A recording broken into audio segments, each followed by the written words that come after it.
ഐശ്വര്യമൊക്കെ നശിച്ചു സ്വർലോകത്തിൽ ആശാപജ്വാല തൻ കാരണത്താൽ.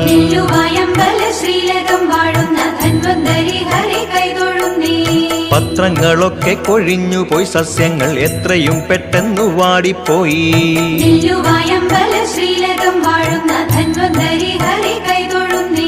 നല്ലവയൊക്കെയും കെട്ടുപോയി, സ്വർഗത്ത് ഇല്ലായ്മ താമസമാക്കി വന്നു.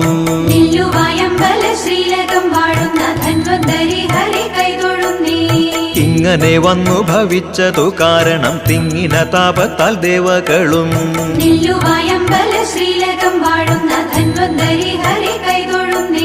അഗ്നിയും ബ്രഹ്മാവും ഒന്നിച്ചു നിദ്രയിൽ മഗ്നനാം വിഷ്ണുവെ ചെന്നു കണ്ടു.